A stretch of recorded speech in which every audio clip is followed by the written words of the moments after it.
Get ready for a heart-stopping ride into the most intense moments of this saga. When the ruthless Raven's Wrath MC storms a peaceful ranch and snatches its seemingly ordinary owner's wife, no one suspects that she's actually the most formidable gunslinger the West has ever known. In the chaos of kidnappings, high-stakes standoffs, and daring escapes, our heroine proves that justice can still hit like a thunderbolt, even when you think the odds are stacked against you. Think this sounds thrilling? Trust us, it only gets better. Make sure to listen or read the entire story to witness every twist, secret alliance, and final showdown. And of course, subscribe to our channel right now, because we have plenty more action-packed, uplifting tales coming your way. When outlaws cross paths with a hidden legend, sparks fly, and you won't want to miss a single moment. High in the expansive plains of northern Wyoming, where the wind combs through endless stretches of grass and rugged mesas, the Raven's Wrath Motorcycle Club believed they held a kingdom of fear. For more than 3 years, their leather and chrome riders had swept across state lines, accumulating power through a combination of intimidation, extortion, and violence. Folks in nearby counties spoke in hushed tones about the group's ringleader, Grant Lockwood, a former Special Forces soldier turned outlaw, whose penchant for brutal efficiency was whispered about in bars and backrooms alike. Towns quivered when they spotted the MC's sigil, a shadowy raven with outstretched talons painted across roaring bikes. Many ranchers either sold out when threatened or found themselves forced into business arrangements they never wanted. The MC had thus secured prime parcels of land, forging a corridor of influence that stretched from the remote canyons near the Wyoming-Montana border all the way down to half-deserted ghost towns that peppered the dusty highways. But in a single miscalculation, they dragged themselves into a battle they never saw coming. On a brisk evening in late May, when the sun had melted into a purple horizon, Grant Lockwood sent 4 of his men to the McVay ranch. Their goal was straightforward: nab the rancher's wife, strong-arm the husband, and force a sale of a strategically located property that blocked the MC's planned route for illicit cargo. That rancher's name was James McVay, a quiet and steadfast man dedicated to raising cattle, repairing fences, and living simply in the open country his family had called home for generations. His wife, Eleanor McVay, seemed at first glance to be a polite woman of 53. With her hair threaded silver and her features marked by years of wind and sun, Eleanor appeared to the casual eye like any rancher's spouse accustomed to long days of hard work and occasional heartbreak. The Raven's Wrath MC saw only what they wanted: an easy mark. In their minds, Eleanor was merely a pawn, valuable only as leverage over her devoted husband. They might even have believed, if they had bothered to watch her more carefully, that she posed no more threat than a timid deer cornered by wolves. But that was the exact misconception Eleanor McVay had carefully cultivated since the day she and James settled here. Beneath that unassuming manner, she possessed skills and a reputation that had once made entire criminal syndicates shudder. Once upon a time, she'd been a U.S. federal marshal, a legendary figure whose name had been etched into the hush of back-alley rumor and law enforcement accolades alike. In those days, she went by Ellie Mack, the toughest marshal in a special task force dedicated to high-level fugitives and deep organized crime infiltration. She had personally led operations that brought down arms dealers, human traffickers, and drug kingpins, never once letting her target slip away.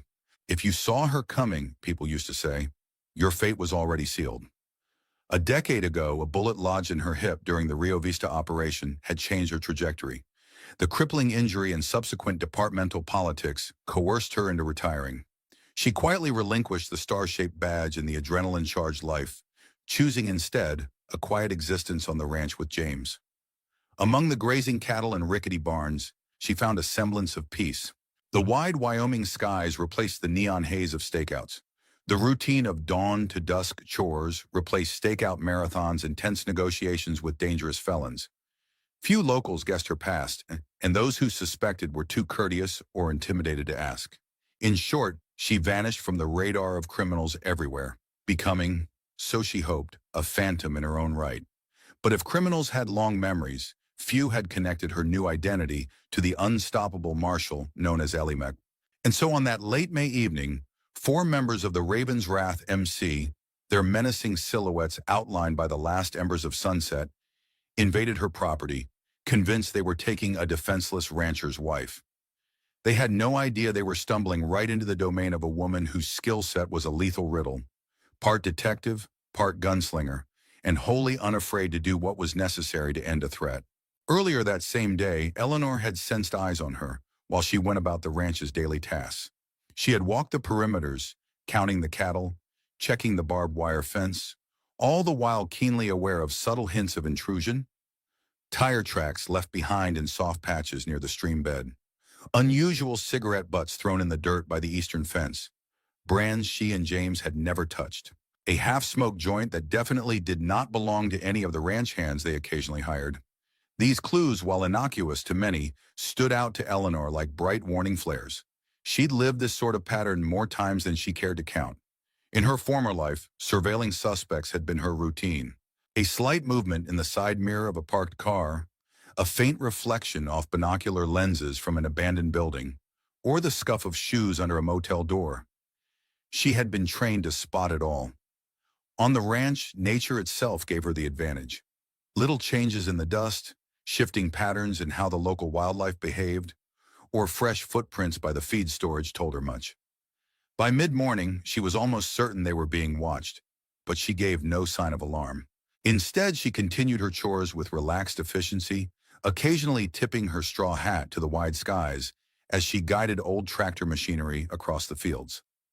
James McVay shared her suspicions. Over lunch, a simple meal of sandwiches and iced tea, he voiced his unease. He was a tall, broad-shouldered man who'd grown into the ranch life like a sturdy oak sinking roots. His usual laconic style of conversation changed that day. "Saw a couple bikes out on the ridge," he said quietly, an edge in his tone. "A black Harley and maybe a custom Triumph, both with loud pipes. They didn't come closer, just sat under some cottonwoods and watched." "Raven's Wrath," Eleanor replied, hardly needing further explanation. She'd studied enough local chatter to know that was the MC pushing into the region. The previous month, the local paper carried a story about ranchers complaining of intimidation tactics and suspicious fires. Officially, no one could prove the MC's guilt, but folks whispered about the men with patches bearing a single black raven's head. They were hungry for territory, leveraging intimidation and clandestine deals to achieve their aims. "What do we do?" James asked, and for a moment, sadness flickered in his eyes. He loathed seeing his wife pulled back into the world she'd left behind. Not that he ever doubted her capacity or her unshakable nerve. He worried more about what it cost her soul. "We can hold them off with the sheriff, maybe get a restraining order," he suggested, though they both knew how flimsy such measures could be. Eleanor sipped her tea, her gaze distant. She recalled how unscrupulous criminals functioned. The moment they felt unstoppable, they'd test boundaries until something or someone stopped them cold. "No official is going to handle this in time," she said, her voice measured, "and they know it. They'll come soon. They think we're vulnerable." James reached over and laid a calloused hand on top of hers. "I hate that you might have to." She squeezed his hand gently in return, understanding his unfinished statement.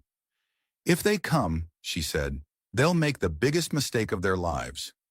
Even as she spoke, she hoped it wouldn't escalate, praying that the intimidation might stay at mere threats. But part of her had already read the signs. The Raven's Wrath MC was making moves. And from what she'd gathered, they were dangerously well connected. The next hours would determine the shape of the conflict. In the back of her mind, Eleanor ran through a quiet catalog of her old skills and the handful of hidden compartments around the ranch where she stored more than just hay. As dusk set in, the full measure of the gang's plan unfurled. 4 men, each sporting the Raven's Wrath insignia, rode up the gravel driveway. Their arrival was announced by the angry roar of motorcycle engines echoing off the barn walls. James was inside doing the paperwork for the season's projected cattle sales.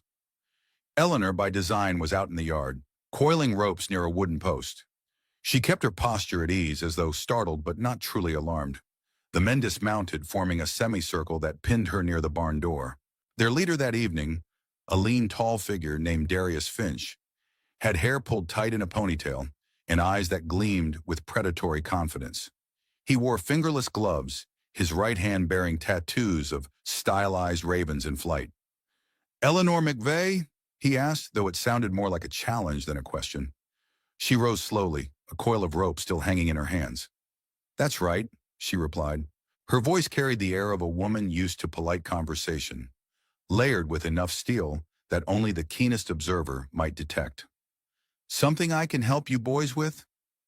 In the background, a couple of the bikers positioned themselves so they blocked any direct path to the house. Another approached from her left, forcing her to shift her stance. They had obviously rehearsed intimidation routines. The trouble was, they were dealing with someone who had played this game on a far more dangerous stage. "We need a word with your husband," Darius drawled, letting his gaze flick around the ranch. He seemed to be looking for external witnesses or immediate threats. "We've got a proposition for him, something that might help him, and you too. All we ask is a little bit of your time." Eleanor noticed the faint bulge beneath his leather vest, a handgun in a shoulder holster, poorly concealed. Another man had brass knuckles clipped to his belt, while a third fidgeted with a baton. The fourth, arms thick with muscle and a face half hidden by a black bandana, looked to be the heavy of the group. "We're not looking to sell, if that's what you're after," Eleanor said calmly. She raised a hand in a gesture of peace, carefully maintaining the facade of a middle-aged ranch wife out of her depth. "We've had offers, but my husband's father built this place from nothing. It's been in the family for decades." "Don't matter," growled the big man, stepping forward. "We're done asking real nice." Eleanor exhaled slowly, letting her fingers relax around the rope. "I see." Inside her mind, she tracked each man's position, momentum, and line of sight, deciding how she would handle the first few seconds if they got violent. Yet she understood that she needed to be taken, strangely enough, to learn the gang's secrets and to dismantle their operation from the inside. A direct shootout would alert Lockwood that she was more than she appeared.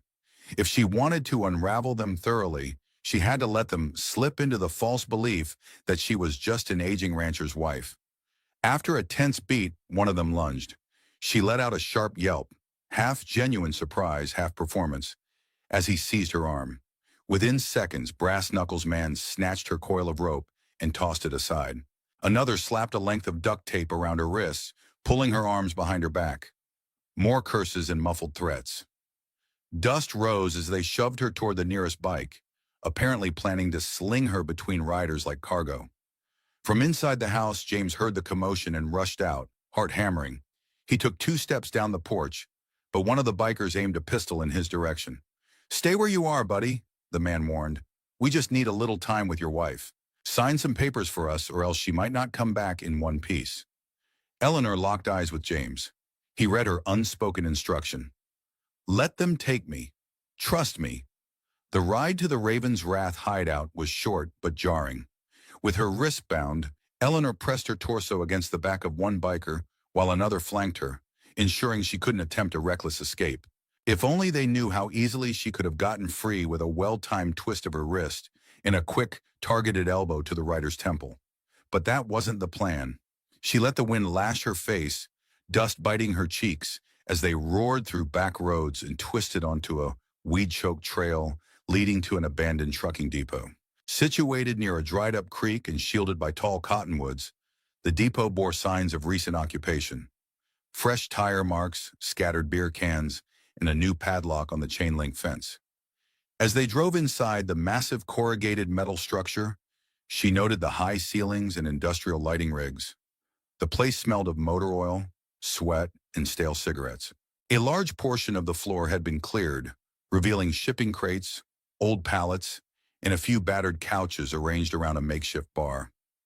They forced Eleanor off the bike.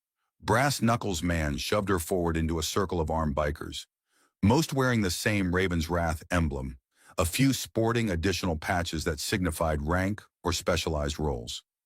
A hush spread. Some looked perplexed, as though expecting a younger, more frightened captive. Others wore smug looks, ready to brandish their power. In the center of the group, leaning against a scarred wooden table, stood Grant Lockwood himself. He was in his late 40s, with a face marked by both cunning and experience. The posture of a soldier still clung to him, shoulders back, spine straight, but the glint in his steel-gray eyes spoke of a man who enjoyed cruelty. His thick arms were crossed over a chest clad in a leather cut, bearing a large patch that read, President. A faint scar ran across the left side of his jaw, hinting at a violent past. He studied Eleanor for a moment. "So this is Mrs. McVay," he said, tone dripping with feigned politeness. "I've heard your ranch is something special. We made a generous offer, double the property's worth, but your husband refused." Eleanor mustered a tremor in her voice. "We're not selling." She let her eyes wander over his ensemble of men. There had to be at least 20 in the building, and possibly more around the perimeter. "Good to know." Lockwood gave a small sigh, as though dealing with a disobedient child. "You see, when property stands in the way of progress, we tend to find a solution, one that might not be so pleasant for the landowner if he insists on being stubborn." Two other bikers came forward, gesturing for the duct tape to be removed. Her wrists remained bound, but Lockwood apparently wanted to speak with her directly, not through a gag. Once the strip of tape was torn away from her mouth, she coughed for effect. I don't know what you want me to do," she said, injecting just enough panic to be convincing. "James didn't tell me anything. We just want to live in peace." Lockwood's eyes narrowed. "Peace is overrated. This land of yours, my sources tell me it's prime territory for certain shipments we're bringing through from the northern border. We need an unbroken route, and your ranch is the last missing puzzle piece." "So what now?" Eleanor asked, letting fear color her tone. "Are you going to hurt me?" Lockwood shrugged. "Hurt you? Not if your husband sees reason. You, however, will be our guest until he does. Don't worry, Mrs. McVay, you'll remain breathing, just so long as he cooperates." Yet behind her feigned anxiety, she methodically studied the layout. Exit doors, windows, possible blind spots, the men's weapon holsters, everything. The real hunt was beginning. Inwardly, Eleanor knew her abduction placed her exactly where she needed to be, inside the MC's nerve center. It was a risk, of course. If she couldn't handle the situation, or if Lockwood discovered her background too soon, the consequences might be lethal. But as far as she was concerned, the Raven's wrath had just opened the door wide for her to dismantle them from within. During her final years as a federal marshal, Eleanor had specialized in infiltration tactics. While most marshals focused on direct apprehensions, she was part of a special detail that had trained extensively with the DEA, FBI, and other agencies. She had a knack for reading criminal operations like a chessboard, sizing up the pawns, knights, rooks, and, most critically, the king in play. Now, as she stood zip-tied in the old depot, she found her mind slipping into that old methodology. Lockwood ordered his men to lead her into a side office once used by the trucking company's manager. It was a small, windowless room furnished with a broken office chair, a desk stacked with papers, and a single overhead light that flickered ominously. A battered metal cabinet near the wall looked to be a repository for random contraband, knives, questionable documents, possibly stolen goods. The stench of mildew clung to everything. They shoved her into the chair, securing her ankles with plastic ties to the chair's legs, and replaced the duct tape gag. A form of captivity that would terrify many. For Eleanor, it was reminiscent of advanced training exercises, escape drills, stress positions, timed infiltration. She masked her trained calm with wide-eyed apprehension, breathing harshly through her nose like someone on the verge of panic. She watched Lockwood rummage through a stack of papers on the desk. He laid them out, occasionally glancing her way. "Your husband's going to receive a call real soon. We'll have a meeting arranged at a spot of our choosing. He'll sign the paperwork transferring that ranch. Maybe not entirely, but enough so it doesn't block our operations. By tomorrow you'll be free and on a nice vacation if all goes well." A flicker of disbelief crossed her face, purely for performance. If he only knew, she thought. She feigned anger, letting her words come out, muffled through the tape. Lockwood sneered. "Save your breath, lady. I've dealt with bigger fish than you." He motioned to a tall man with a scraggly beard, one of his enforcers, wearing a patch that read, "Shin at Arms." "Cole, keep watch on her. No one else in or out without my say-so." Cole nodded, stepping out into the hallway to take a post near the door, and Lockwood departed with a handful of bikers. The overhead light buzzed like an irritated wasp, leaving Eleanor alone in the cramped space. She tested the plastic ties around her ankles, feeling their tension, guessing how easily she might snap or slip them if needed. Her wrists behind the chair were likewise secured, but not well enough to stop her if she truly wanted out. More interesting was the battered metal cabinet. She spotted a scuffed label, something about archived forms from the old trucking company, but from the slight gap in the doors, she glimpsed a more modern container inside, possibly a steel case or small safe. Raven's Wrath MC might be storing something important. If she was lucky, it could be the records of their extortion deals, shipping routes, or ties to bigger fish outside their local territory. If she could get her hands on that, she might piece together exactly who was fueling the gang's push northward. For the moment, however, she let her eyes close. She needed to pace herself. She focused on steady breathing, feeling the adrenaline recede slightly. If this was anything like her previous operations, there would be plenty of unexpected moments, attempted interrogations, intimidation tactics, maybe even fights among the gang's own ranks. She had to stay sharp, ready to exploit any weakness in their structure. They thought they had kidnapped a ranch wife. In reality, they had delivered themselves to the presence of a formidable foe. Meanwhile, back at the McVay ranch, James felt the world spin off its axis. The motorcycles had roared away, leaving him with a heart pounding so hard it nearly cracked his ribs. He dashed to the pickup, fumbled for his phone, and was about to dial 911 when he remembered what Eleanor had told him in quieter times. Sometimes, if you call in the cavalry too soon, the criminals vanish and you lose your one shot at stopping them. She had hammered the point that, more often than not, local law enforcement simply wasn't equipped to handle large-scale criminal outfits, and the Raven's Wrath MC was large-scale. Still, he couldn't just do nothing. He took a deep breath, recalling her instructions for an emergency situation, instructions she'd made him memorize a year earlier, after rumors about a different outlaw group. If something goes sideways and they take me, trust my plan. Wait for my signal, and if it doesn't come, contact this number. She'd written a single name and phone number on a slip of paper. James fished it out of a small safe they kept hidden under the floorboards of the pantry. The name read, Agent Monroe, U.S. Western Task Force. The number was out of state, likely connected to federal lines. He hesitated. She'd said to wait for her signal. She had also said that if no word arrived within a reasonable time frame, he should place the call. He stared at the phone number, heart pounding. He could lose her if he did nothing. But if he called too soon, he could compromise whatever cunning plan she might have, the same plan that had kept her alive through some of the country's most perilous hunts. At last, James locked the slip of paper in his desk. He moved to the living room and stood by the window, scanning the horizon as if expecting the bikes to reappear. A single lamp illuminated the modest furniture. Pictures of him and Eleanor from simpler times. Memories washed over him. How he first met her after she'd moved to Wyoming post-retirement. How they'd bonded over a shared love of quiet nights under the stars. How she'd only opened up about her past after they'd been dating for nearly a year. He had been stunned to learn who she really was. A legendary U.S. Marshal known among criminals by a single moniker. The Pursuit. It was rumored that if she was assigned to track you down, surrender was your safest bet. Yet he also learned about her injuries, the bullet lodged near her hip that ended her official career, and the political fallout she'd faced from departmental power struggles. She had come to Wyoming looking for a slow life, wanting to leave behind the fierce adrenaline of federal standoffs. He could see how the ranch brought her peace, and now these intruders threatened to upend all of it. Eleanor, James whispered to the empty room, you'd better know what you're doing. He let the phone rest on the side table, waiting for her signal. But he didn't go to bed, not that night.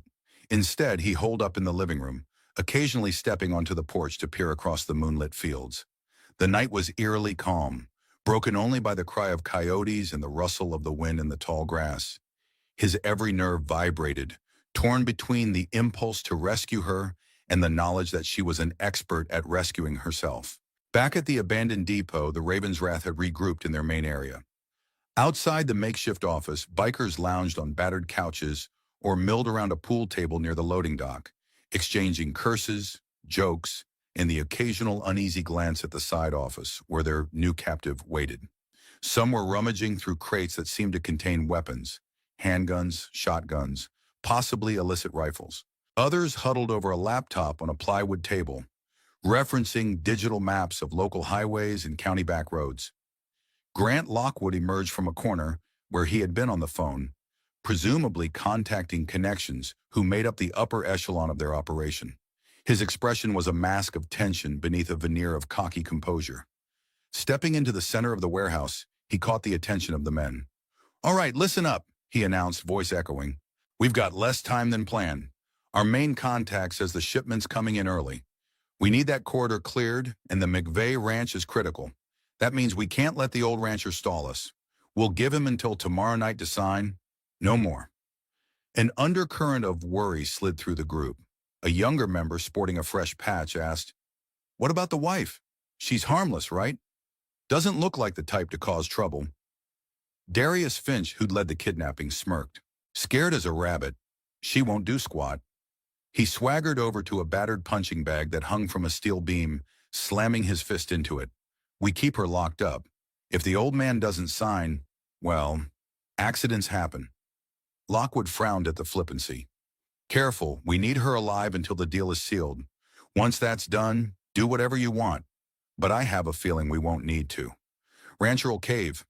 He took a moment to study the digital map on the laptop. Red lines zigzagged across the region, marking routes from the Canadian border down through remote highways, passing dangerously close to the McVay ranch. Seemingly, the plan was to run contraband, guns or something else, using back roads to avoid law enforcement. Lockwood tapped the screen. "We got word federal agencies might be snooping around other routes, so we can't risk the main highways. That's why we push through the ranch land. Minimal cops, minimal headaches. Ahiniturm." Another biker, short and stocky, asked, "So the big boys are calling the shots from up north?" Lockwood's gaze turned steely. "That's none of your concern. You just do your part. Haul the cargo, secure the route, and keep your mouths shut. Any more questions?" Silence. The men resumed their tasks, cleaning guns, updating each other on smaller deals. In the back of the depot, near a half-broken vending machine, two older bikers argued quietly about whether to trust the Canadians who had supplied them. Lockwood gave them a glower that silenced any dissent. From the office, Eleanor heard muffled voices, the clink of bottles, footsteps echoing against concrete. She adjusted her posture subtly to ensure blood flow in her arms and legs. Her wrists still ached from the plastic ties, but she could manage. The bigger question was whether Lockwood would move her to a different location. If so, she might lose her chance to gather crucial intel from here. Yet one advantage was already clear. The Ravens' wrath was under time pressure. They expected an important shipment soon, and they couldn't afford a prolonged standoff.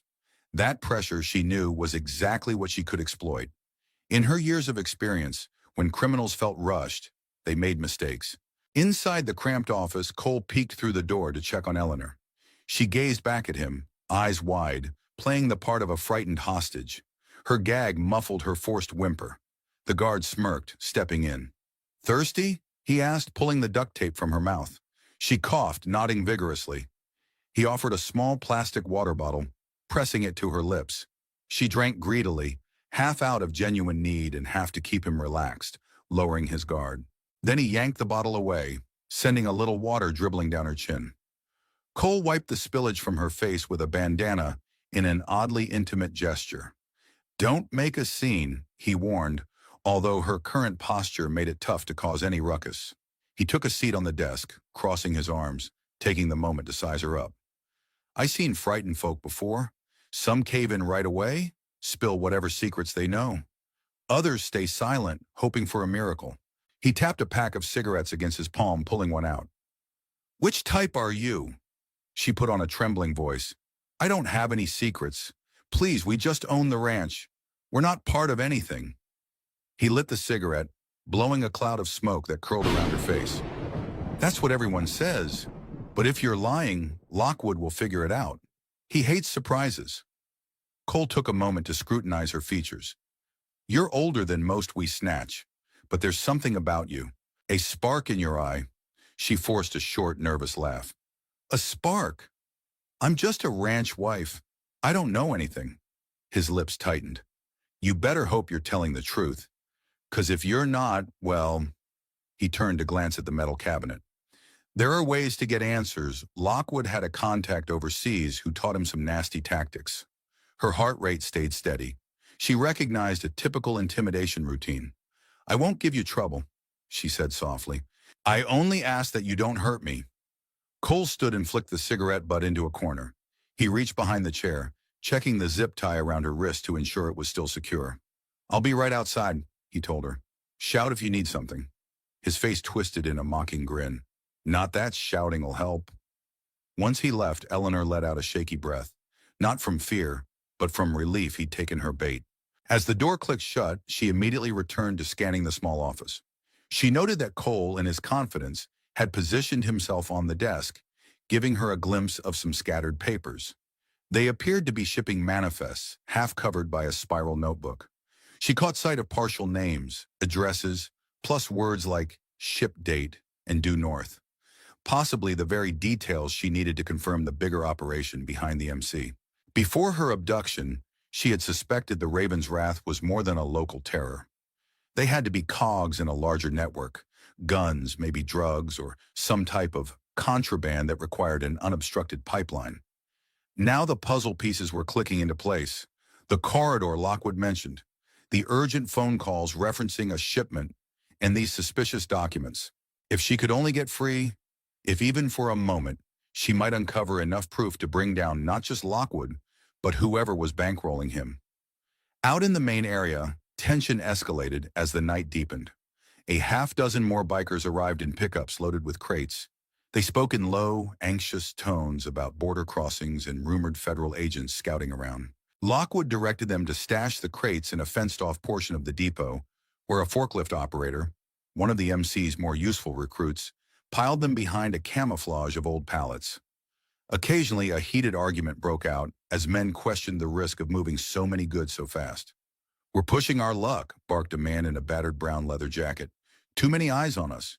If the FBI or ATF decide to sniff around, we'll have more trouble than we can handle. Nakum, Lockwood's face hardened. We can't back down now. Not when we're this close to locking in a bigger piece of the pipeline. The folks paying us want results. They don't give a damn about our local trouble. So do your job, or get out of my sight. The man in the leather jacket scowled but relented. Raven's Wrath thrived on a chain of command enforced by fear and profit, and Lockwood was at the top of that chain. Meanwhile, Darius Finch sauntered around the premises, evidently playing second in command. He occasionally barked orders at younger members. He also oversaw a small group prepping firearms, several AR-15-style rifles, and a crate of suspiciously new handguns. The glint in Finch's eyes revealed a man who relished power in its rawest form. Amid the tension, a man arrived with the handle T-Bone, who was older than most.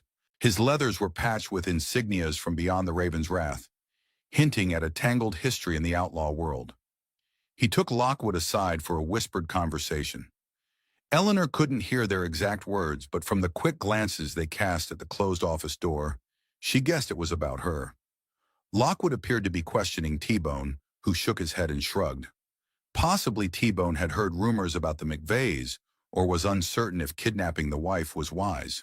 All of this churned around the depot while the kidnapped woman methodically plotted her next move, biding her time behind that locked office door. Eleanor could sense the place was a beehive on the verge of swarming. If the tension in the air was any clue, the slightest complication, a delayed phone call from James, an unexpected visitor, or the faintest sign of law enforcement, would spark violence. What none of them understood was that she was far from some trembling hostage. She was gathering intelligence in the same unhurried, relentless way she once did when trailing multi-state fugitives. The only difference?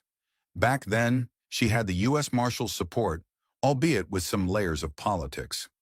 Now she was effectively a lone operative, but that also meant fewer constraints. Cole re-emerged after about an hour to check on her again. This time he didn't bother offering water. He simply walked around the chair, scowled, and made a snide remark about how old she looked to be so defiant. She tried to appear cowed, meeting his gaze only briefly before bowing her head. His scornful laugh told her she had played the role well. He stepped out again, not bothering to re-secure the gag, assuming a mere ranch wife wouldn't pose any threat. She kept her mouth shut until the door latched. Then, heart quickening, she began the delicate task of loosening her wrist from the zip tie. If she did it too soon, she might lose the advantage of surprise. But if she waited too long, Lockwood or Finch might decide to move her to a new location, risking the chance she'd never see those documents again. She closed her eyes for half a second, inhaled, and readied herself to exploit any chance at freedom. Out in the moonlit Wyoming countryside, hours had passed since Eleanor's abduction. The quiet farmland was bathed in the soft glow of a waning moon, ghostly light illuminating the winding dirt roads that spiderwebbed across the region. James McVay stood on his porch with a rifle leaning against the railing. He had not called the police, not yet. Instead, he watched the horizon for any sign. Motorcycle headlights, the glare of truck convoys, anything that might signal either her return or some new threat. Memories coiled through his mind. He thought back to the first time he saw her handling a revolver. They hadn't been dating long, and a coyote had been sniffing around the henhouse. She stepped out, calm as the dawn, took aim, and fired a warning shot that kicked up dust a few feet behind the animal. It ran off, and she holstered the revolver like she'd done it 100 times before. Only later did she confide that her father had taught her, and then the marshals had honed her marksmanship to something approaching perfection. "She's out there alone," James muttered to himself, though some voice in his head reminded him she wasn't exactly defenseless. He stepped back inside to check the phone. Nothing. No text, no missed call. The house felt cavernous and empty, each creak of the floorboards reminding him how powerless he felt. In the distance, an engine rumbled. James froze, heart thundering against his ribs. A lone pickup truck passed on the main road, headlights sweeping across the yard.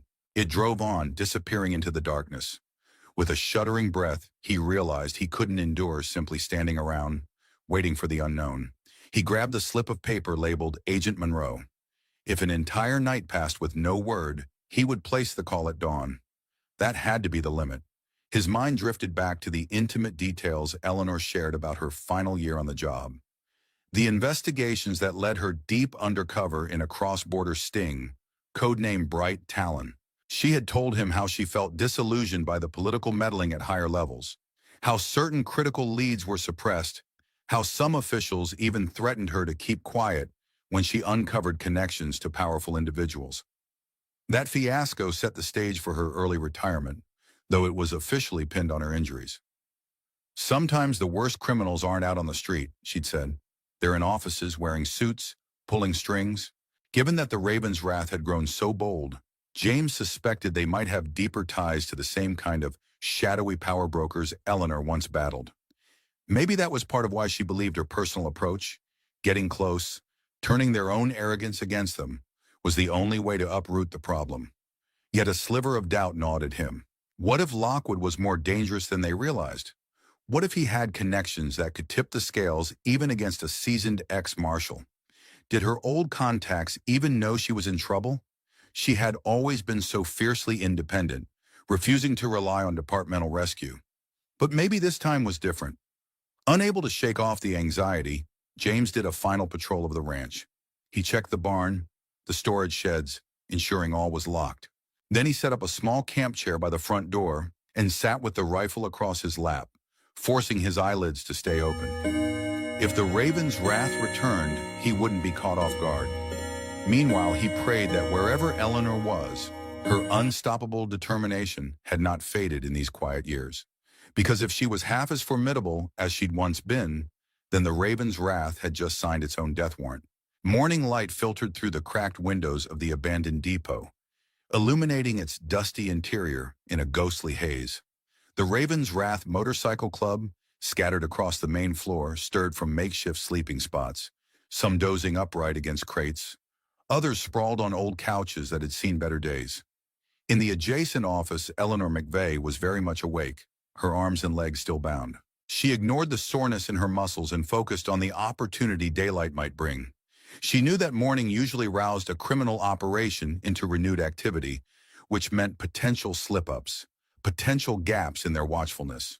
Sure enough, the door swung open a short while later, and Cole entered with a steaming cup of coffee. He didn't offer it to her, just held it while he sized her up. She allowed her eyes to remain half-lidded, as if exhausted, and let her head droop to the side. Cole's brow furrowed with mild concern, which was exactly the reaction she'd hoped for. She needed him to think she was too weak or too frightened to be a threat. "All right," he muttered, taking a sip for himself. "Lockwood wants me to check if you need anything. A trip to the restroom, some breakfast. He says you need to stay in decent shape in case your husband shows up sooner than expected." He reached over and unfastened the plastic tie holding her ankles in place, then slipped a fresh tie from his pocket. She doubted he would free her entirely, but any movement gave her a chance to study his routine. Eleanor nodded meekly, letting out a rasping, "Bathroom, please." Her voice was hoarse, partly from the tape gag and partly from intentionally underusing it for hours. Cole motioned her to stand, guiding her out of the office. The corridor beyond was narrow, with peeling paint and flickering overhead lights. A portion of her mind cataloged every angle, the distance to the exit doors, how many footsteps it would take to reach the gated chain-link fence outside, and the positions of the armed bikers she could see milling about. She also counted at least 3 new arrivals who weren't there last night, each wearing an expression that said they were either hungover or suspicious, or both. "Move along," Cole grumbled, pressing gently on her shoulder to steer her to a small restroom. The battered door squeaked as he pushed it open. "I'll be right outside," he told her, then shut it behind her, leaving her wrists bound but letting her handle her basic needs. Inside, she exhaled slowly. The tiny bathroom smelled of mildew and disuse, but it offered a moment's privacy. She cast her gaze around for anything useful: a cracked mirror, a rusted metal sink, a wobbly toilet. With her wrists still secured behind her, she tested the elasticity of the plastic tie.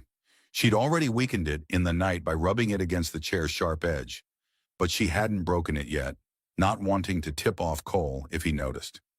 She allowed herself 30 seconds to carefully twist the tie back and forth against the corner of the sink. A slight fraying was all she needed. If a sudden confrontation arose, she would snap it and move. But not yet. She still needed more information on the shipment, the location of Lockwood's stash, and the chain of command. Knowledge was power, and she had no intention of leaving without enough intel to bring the entire Raven's Wrath MC to its knees. Emerging from the restroom, Eleanor kept her gaze low, reinforcing Cole's belief that she was thoroughly cowed. He bound her ankles together again with a new plastic tie, this time leaving a little extra slack so she could shuffle forward. Although humiliating, it was also beneficial. More freedom of movement than before. Cole guided her back to the office, grumbling about how the club's leaders were in a foul mood. No sooner had he settled her into the beat-up chair than the door opened again, this time admitting Grant Lockwood, accompanied by his lieutenant, Darius Finch. Finch carried a piece of paper that looked like a fax or printout. Lockwood had a phone in his hand, presumably James McVay's number displayed on the screen. Lockwood glanced at Eleanor. "Your husband's not answering," he said, voice cold. "But he'll pick up eventually. Once he does, we lay out our terms. If he even hesitates, we send him a piece of proof we're serious. Maybe a photo of you looking a bit roughed up." He paused, his stare flicking over her face, and she sensed his frustration. "At least you look scared enough to sell the story." Eleanor tensed, playing the part. She let her breath stutter, her lips quiver, which seemed to please Finch. The man with the ponytail stepped closer, that predatory glint in his eyes reappearing. "I say we call him again in an hour. If he still won't pick up, we'll do a quick demonstration. Maybe cut off a lock of her hair or—" Eleanor jerked her head away, glaring despite herself. "He'll answer," she managed in a tremulous voice. "He's probably out checking the cattle or something. He doesn't keep the phone on him all the time." Lockwood rubbed his forehead. "We don't have time for drawn-out nonsense. Our backers are pressing for results. That ranch is the final puzzle piece on our route. If we don't secure it, they'll find someone else to do this job. And trust me, that won't be pleasant for any of us." Finch set the paper on the desk. From her angle, Eleanor saw faint words typed out: manifest, pallet count, schedule, and a date that appeared to be in the next couple of days. She stored that in her memory. She noticed Lockwood pick up the paper, scanning it before continuing. "What's the plan for the next day or two?" Finch asked. "Same as we discussed," Lockwood growled. "We keep her here as leverage. We force the land transfer, At least enough to let our convoys cross the property undetected. Then once the cargo is safely through, we turn over the ranch to whomever wants it. Maybe we keep a piece for ourselves, or maybe we torch it to cover our tracks. Depends on how the old man behaves. Eleanor bit the inside of her cheek to keep from reacting. She was not only playing for her life, but for James's future, for the ranch they'd built into a peaceful refuge. If the Raven's wrath got even a partial claim, they would destroy it in the name of business. Lockwood's phone vibrated in his hand. He glanced at the screen, smirked. "Speak of the devil," he said. "McVay's calling back." Her heart pounded. She prayed James would remember her warnings about revealing too much. The phone conversation that followed would either buy her more time to gather intel or trigger a violent standoff no one was ready for. Lockwood pressed a button and lifted the phone to his ear. "McVay," he greeted, feigning congeniality. "Took you long enough?" From the other side of that phone call, James McVay's voice sounded tense but resolute. Eleanor could only hear Lockwood's responses, but she could picture her husband's trembling hand clutching the phone back at the ranch, and it tore at her heart. "Yeah, she's alive," Lockwood said. "Don't worry, we've been real hospitable." A short pause, presumably James protesting or demanding assurance of her safety. Lockwood chuckled. "You'll see her again, sure, once we come to terms. I've got a contract right here. You agree to sign it, relinquishing a portion of your property, and she'll be back home in time for a nice supper. Simple as that." He put the phone on speaker, apparently to let Eleanor speak. Finch shoved it closer to her. "Say something," Lockwood instructed. Eleanor cleared her throat, forcing a shaky voice. "James, I'm okay. Just do what they ask, please." Silence on the line for a moment. Then came James's reply, slow and deliberate. "Eleanor, I'll do whatever's necessary to bring you home safe. These guys won't hurt you if they know they can get what they want." "That's right," Lockwood interjected. "Hurt her, and we lose leverage. But you gotta play ball. We'll set up a meeting tomorrow night. I'll send you a location. Bring that contract, signed and notarized, or however you want to do it. Once the paperwork's official, we'll do an exchange. We get the land rights, you get your wife. Everybody walks away." James hesitated, and Eleanor's pulse hammered in her ears. She wondered if he was deciding whether to reveal her true background or to bargain for time. Ultimately, his voice came through, thick with feigned resignation. "I understand. Just don't hurt her. You'll have the paperwork." Lockwood's gaze flicked toward Finch, and the two men shared a satisfied look. "We'll text you the rendezvous details," Lockwood said. "And if you even think about calling the cops or trying something foolish, well, we know how to make folks vanish. Understood?" "Understood," came James's bleak reply. Then the call ended. Lockwood's confidence soared visibly as he slid the phone into his jacket pocket. "The old man's scared enough to comply," he noted. "I guess we hold up our end. Long as he doesn't try anything." Finch's grin was predatory. "So tomorrow night's the big moment. Once we have that contract, we'll open the route and funnel everything through. Speaking of which, boss, we got a message from the Northern Border crew. They're expecting an escort for the cargo. A couple of our best riders, plus one of the big rigs from Holbrook. They can't pass the official checkpoints, but they've got a side route near Red Bank Gulch." Lockwood nodded. "Set it up. If all goes smoothly, we'll be done with this in 48 hours, and we'll walk away with enough cash to expand into 3 states. Eleanor suppressed a grim smile behind a mask of terror. The more the Raven's wrath spoke openly around her, the deeper they implicated themselves.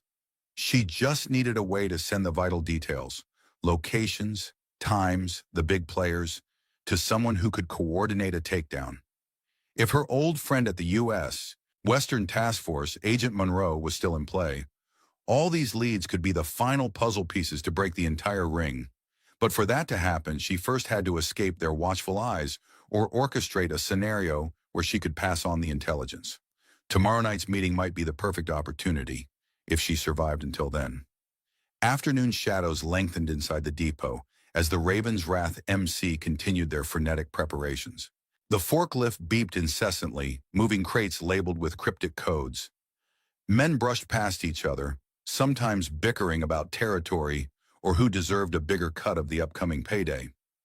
In a corner, T-Bone had a hushed argument with a younger biker over the condition of some firearms. Around another corner, Darius Finch supervised two prospects cleaning a newly arrived shipment of shotguns. The air buzzed with tension. In the office, Eleanor silently cataloged each passing hour. She'd only had a brief moment outside the tiny restroom to wear down the plastic tie around her wrists. Now, back on that metal chair, she occasionally gave a subtle twist, feeling the fibers weaken further. She had to time her breakout meticulously. If she snapped the tie too soon, she'd face an entire depot of armed criminals. She needed at least partial chaos, some distraction that would let her slip away. Late in the day, the door opened again. Finch entered alone this time, an odd grin on his face. He took a seat on the desk, crossing his arms as he studied her. "Lockwood's satisfied we got your old man cornered, so he's letting me run the next part of the show. I've been thinking we should test your husband's nerves just to be sure he's not calling in the law behind our backs." Eleanor mustered a worried expression. "Please, no more phone calls. He'll do what you say." Finch seemed amused by her plea. "Yeah, I know he will, but it doesn't hurt to have insurance." He reached into his pocket and retrieved a small device. Looked like a cheap burner phone. "We send him a little video clip. You all tied up, maybe a few tears in your eyes. He sees that. We make sure he understands there's real danger if he crosses us." She stiffened inwardly but kept her outward composure fragile. Finch then pulled out a knife, flipping it open with a metallic click. Adrenaline surged, but she stayed still, eyes widening. "Relax," Finch drawled. "I'm not gonna slit your throat. Just gotta make it look real." He edged toward her, holding the knife near her cheek. Her heart pounded like a drum, but her training told her not to flinch. He wanted to see fear. She gave him exactly enough tension to feed his ego. Then in a swift motion, he sliced a small line across the top of her sleeve, exposing a faint scratch on her arm. She gasped. A droplet of blood welled. Finch smirked triumphantly. "There. We'll clean you up in a second, but first..." He turned on the phone's camera and held it in front of her. "Tell him you're scared. Tell him to do what we want." She swallowed, letting tears well up artificially in her eyes. "James, please, they mean it. I'm bleeding. They'll kill me if you don't sign. Please." Finch stopped recording and nodded in satisfaction. "That should do it. I'll send it soon as I can." He pulled out a rag from his pocket, pressed it roughly to her arm, then strolled out, whistling. Eleanor exhaled shakily, maintaining her composure. The small cut stung, but it was hardly serious. Finch, though, had proven his cruelty, and also his stupidity in showing her he'd use fear tactics. She had to accelerate her plan. By the time they tried to exchange her tomorrow night, she wanted a federal net waiting to drop on them. But how to contact the outside world from inside this fortress? At the McVay ranch, James's day had been a tumult of emotions. The phone call from Lockwood left him both relieved and terrified. Relieved that Eleanor was alive, terrified by the club's demands. He had spent the morning drafting a fake property transfer contract. Although he lacked the precise legal expertise, he had enough sense to make it look convincing. He typed it on the home computer, forging official-sounding language that ceded rights to a portion of the ranch's northern sector, precisely what the Raven's Wrath wanted. He stared at the contract on the screen. All it required were a few signatures, maybe a notary stamp if they insisted. James suppressed a scoff of bitterness. He couldn't simply sign away land that had been in his family for 3 generations, but he also couldn't refuse if it meant they might kill Eleanor. His mind spiraled with a single, desperate question. What would Eleanor do? He stepped away from the computer and checked the time. Early afternoon. The phone sat silent on the table, but at any moment he expected a text from Lockwood detailing the meeting place. He pictured them tormenting Eleanor, keeping her in some dank corner. The idea made his stomach churn, but he also recalled her confidence. If there was a single person who could endure captivity and still turn the tables, it was her. She hadn't been just any marshal. She was a legend among them. His eyes landed on the slip of paper with Agent Monroe's name and number. After a moment's deliberation, he picked it up, dialed, and got a voicemail.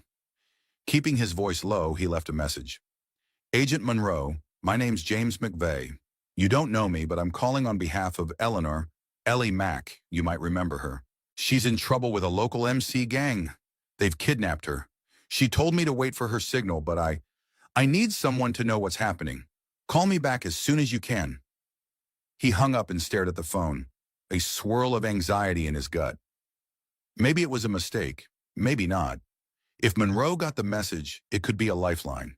If Monroe didn't respond, or worse, if the Raven's Wrath found out he made such a call, it could spell disaster. To steady himself, he walked out to the barn to tend the animals. Mundane tasks like feeding the horses, checking the fences, and laying fresh hay were the only things keeping him grounded. As he moved through the routine, though, he noticed changes in the air, an electric tension, as if the land itself sensed the approaching conflict. Returning to the house, he found the phone blinking with a new message. His heart jumped, but it wasn't Monroe. It was a text from a number he didn't recognize, a short video clip. James played it, hands trembling. The footage showed Eleanor bound and looking terrified, a faint line of blood visible on her arm. Her voice, pleading for him to comply, cut him to the quick. "Damn it," he muttered, shoulders shaking with rage. He fumbled to type a reply, fighting the urge to curse them out. Instead, he wrote, "I'll do whatever you want. Just give me the place and time." He hit send, half expecting an instant onslaught of further threats. But for the moment, the phone remained silent. Stepping into the living room, he sank onto the couch and buried his head in his hands. Waiting. Everything hinged on waiting. Meanwhile, a coil of dread tightened around his chest, a question gnawing relentlessly. Could Eleanor hold out until he found a way to help her? Evening came like a slow-drifting storm cloud over the depot. Yellowish overhead bulbs hummed, casting a sickly glow across the concrete floor. The forklift had gone silent. Apparently, the bulk of the day's work was done. Most of the Raven's Wrath men were either polishing weapons, playing cards, or trying to get some shut-eye before tomorrow's big operation. In the side office, Eleanor sat in darkness. The overhead fixture switched off to conserve power. Her eyes had adjusted to the gloom, allowing her to see the faint outlines of the battered desk and metal cabinet. She still feigned exhaustion, letting her head lull, but her mind churned with strategies. The zip tie around her wrist was nearly compromised. One more good tug, and she would be free, at least from that small restraint. The question was, should she make a move tonight or wait until morning? Cole drifted in after nightfall, flicking on the overhead light. "Lockwood says you get a sandwich?" he grunted, tossing a foil-wrapped bundle onto the desk. "Gotta keep you alive another day." She blinked in the sudden brightness, feigning a wince. "Thank you," she mumbled, letting the dryness in her throat color her voice. He tore off a piece of duct tape that had been keeping the desk drawers shut and rummaged inside, presumably looking for something. Eleanor leaned forward slightly, catching sight of a stray corner of the shipping manifest Finch had shown Lockwood earlier. It lay near the top of the desk, partially obscured by random folders. If only she could get a closer look. Cole found whatever he sought, spare batteries for a flashlight or something similar, and slammed the drawer shut. He then checked her restraints. His gaze flicked to her ankles, still bound with plastic. Satisfied, he turned to leave. In that instant, she mustered the courage to speak, letting vulnerability crack her voice. "Cole, please. Any chance for a shower or at least to wash my face? I feel filthy." A flicker of hesitation crossed his features, and for a split second, she saw something almost human in his eyes. But then his jaw set. "Tomorrow. Can't risk letting you out again tonight. Just sit tight." When he flicked the light off, she was alone in the dark once more, the sandwich sitting on the desk, out of reach. She closed her eyes for a long moment, frustration swirling within. These men, though not exactly professional kidnappers, still followed enough caution to keep her from wandering. Eventually, the muffled sounds of conversation in the main area died down, replaced by sporadic snores and the occasional shuffle of someone on guard duty. Sleep was a luxury she could ill afford, but she let herself slip into a light doze, storing up energy for whatever lay ahead. Sometime past midnight, a faint beep echoed through the depot, the kind of electronic chirp made by a receiving phone. She heard Lockwood's muffled voice cursing quietly. Then footsteps shuffled to a side door. Curious, she lifted her head. If Lockwood was conducting business at this hour, it might be an update from the border or new orders from a higher-up. Eleanor's heart thudded. The chain of command likely extended far beyond this local group, just as she'd long suspected. If she could confirm who was pulling Lockwood's strings, she might have enough evidence to end not only the Ravenswrath's reign, but also the entire pipeline. However, she needed to be out of this office to do anything with that information. Night sank deeper into stillness. The depot's sounds reduced to low snores and the drip of a leaky ceiling somewhere off in the loading area. Eleanor's ankles itched from the plastic tie, and her shoulders ached. Yet she remained alert, resting her head against the chair back, listening for any clue of a schedule or shift change in the guard routine. Around 2 in the morning, the door to her office creaked open once more. The figure that slipped in was not Cole. It was T-Bone, the older biker with a history beyond Ravenswrath. His leathery face looked conflicted in the faint illumination of a flashlight he kept low. She tensed, unsure of his intentions. Without preamble, he put a calloused finger to his lips, signaling for silence. He set the flashlight on the floor, angled away so it didn't shine directly in her eyes. Then he reached into a breast pocket and produced a small folding knife. Eleanor's pulse kicked into overdrive. Was T-Bone about to threaten her, or was this something else? He crouched beside her, eyes darting to the door. In a hushed tone, he spoke, "I ain't here to hurt you, lady. I've been around enough to know this is trouble. Bigger than Lockwood reckons." She studied him warily. "Then why help me?" she whispered, voice rasping from disuse. He flicked the knife's blade open, then slid it toward her bound ankles. "Because Lockwood's on a collision course with guys who don't care about none of us. Used to ride with a different crew that tried to cross the same people. Didn't end well. I figure it's better to do one decent thing before hell breaks loose." Gently, T-Bone began to saw at the plastic tie holding her ankles. Eleanor stayed perfectly still, hardly daring to hope. She had no illusions that T-Bone was a saint. He was likely just a man who saw the writing on the wall and decided to jump before the ship sank. After several tense seconds, the tie gave way. She allowed a slow exhale. Next, he reached behind her. "Wrists too?" he asked. She nodded, trying not to look overly eager. He fiddled with the tie, pressing his knife against the frayed edge she had already worn down. With a soft snap, it broke. She pulled her arms forward, wincing at the pins and needles. T-Bone gripped her arm to steady her. "Listen up. Most of them are asleep except for the ones pulling watch at the main doors. You got maybe 10 minutes to slip out before they notice, but it won't be easy. The side exits are locked from the outside, chains and padlocks. The only quick way is the big rolling door. That's guarded."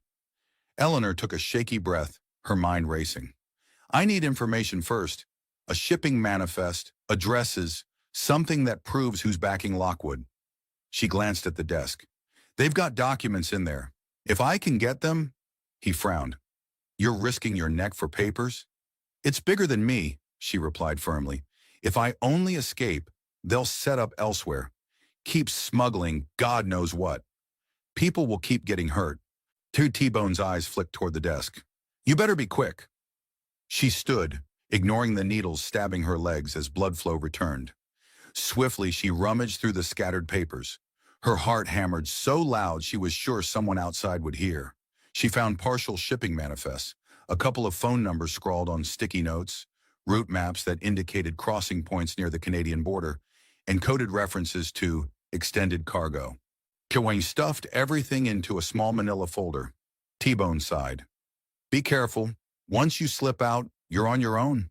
Don't expect me to fight those bastards if they catch you." Eleanor nodded. "Understood. Thank you." With T-Bone's reluctant assistance, Eleanor crept into the hallway. She moved with the silent caution of someone accustomed to stealth operations, hugging the walls to avoid the slivers of light from overhead fixtures. T-Bone followed a few steps behind, jaw set in a grim determination. Ahead, the corridor opened onto the depot's main loading area. A single floodlight hung near the ceiling, illuminating rows of crates and forklift lanes. Toward the large rolling door, 2 figures stood watch, one leaning against a metal post, the other perched on a wooden crate. Both wore the Raven emblazoned leather jackets. One had a shotgun slung over his shoulder.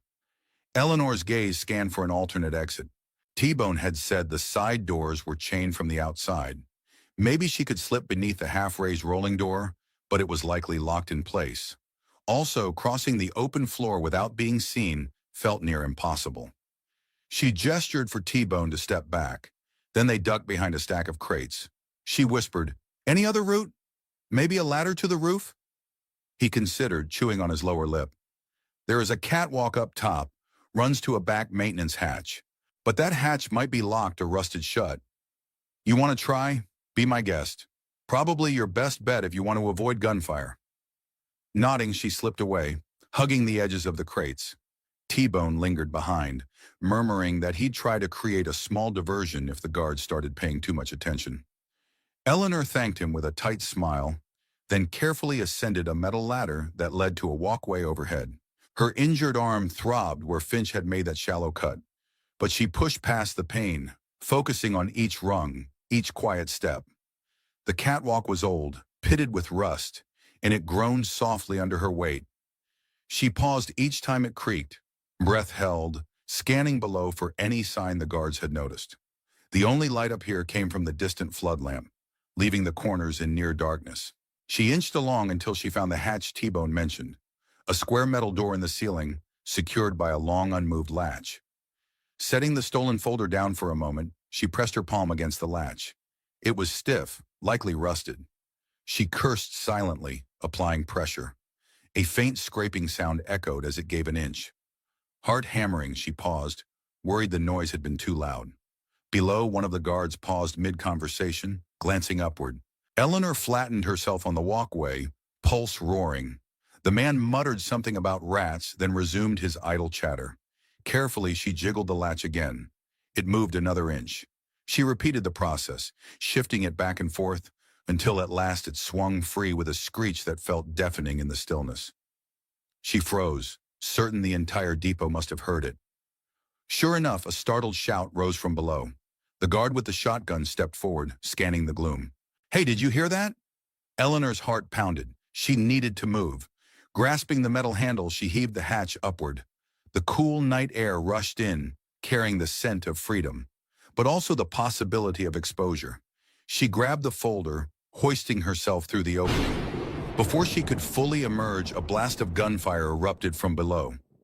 Bullets pinged off the catwalk, sending sparks and echoes through the cavernous depot. The guards had decided to shoot first, questions later. Gritting her teeth, she lunged upward, wriggling through the hatch as bullets whined around her. Paragraph 9, approx 605 words. She half tumbled onto the roof, scraping her palms on the corrugated metal. The night air was frigid, but at least it carried no immediate hail of bullets. Yet. A shout rang out below, the language garbled, but she caught the gist. The Raven's wrath had discovered her escape attempt. Crouching low, she secured the manila folder under one arm and crept across the roof. The structure was expansive, a flat expanse broken only by a few vents and rusted air conditioning units. It sloped downward slightly on one side, where an old drainage gutter ran. If she could reach the edge without being spotted from below, maybe she could climb down. Shouts amplified in the depot. Heavy footsteps pounded up a metal stairway. They'd be checking the catwalk any second. Adrenaline surging, Eleanor slipped behind an AC unit, flattening herself against its side. She breathed in rapid, shallow gulps, scanning for a route. Lights bobbed against the inside of the hatch, casting rotating beams across the roof. She pressed into the AC unit's shadow, her heart a thunderous drum in her ears. The thought of being cornered up here by half a dozen armed bikers wasn't appealing. She needed to keep moving. Suddenly, the hatch banged open. A man's head popped through, brandishing a flashlight and a pistol. He shone the beam across the roof, but the darkness in the AC unit's bulk shielded her. She heard him cursing under his breath. Another figure joined him, presumably the second guard, and they began moving onto the roof with caution. Every sense in Eleanor's body screamed for her to remain silent. She clutched the folder with one hand, her other hand drifting to the small folding knife T-Bone had left behind on the office desk, except she didn't have it. She had no weapon at all, aside from her fists and years of specialized training. The first guard stepped within 10 feet, scanning behind each piece of rooftop machinery. She could see the black Raven patch on his jacket, but not his face. The second guard hung back, covering him with the pistol. If she tried to make a dash, she'd be in their line of fire. Panic fluttered in her chest, but she wrestled it down. A calmness settled, the same calm she used to feel before breaching a fugitive's hideout. Timing was everything. Let them come a bit closer, then use a sudden move to disrupt their angles. She waited. The guard advanced another step. He swung the flashlight around, hitting the AC unit's side. The beam nearly grazed her shoulder. In a single fluid motion, she lunged, knocking his flashlight arm aside and slamming her forearm against his throat. The man choked out a startled cry as they went down hard. The second guard shouted, pivoting the pistol. Eleanor rolled, using the first guard's body as a shield. A shot cracked, the bullet ricocheting off the metal roof.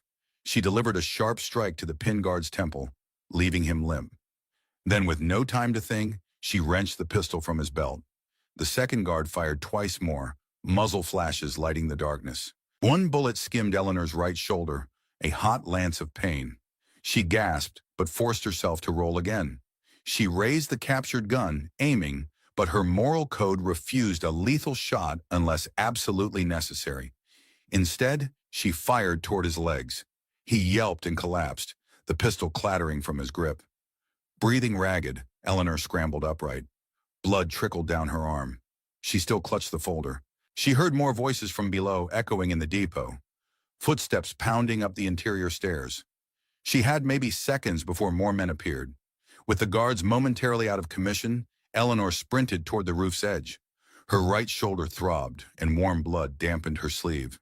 But she had no time to assess the damage. The metallic surface under her boots was slick with condensation, making her steps precarious. She reached the drainage gutter, a rusty contraption that groaned under her weight as she tested it. A shout from behind told her fresh pursuers had emerged onto the roof. She spotted the glow of more flashlights dancing across the dark expanse. There was no option but to commit. Clutching the stolen pistol in one hand and the folder under her injured arm, she threw one leg over the edge and began her descent. The gutter sagged alarmingly. For a sickening moment, she felt it give, as if about to tear free from the roof. Gunshots rang out behind her, sparks flying where bullets struck the metal. She pressed herself against the depot's exterior, inhaling shakily. With gritted teeth, she slid downward another foot, the rusted bolts protesting with each inch. A chunk of gutter tore away with a screech. She lost her grip, dropping the last 6 feet to the ground in a jarring impact that rattled every bone.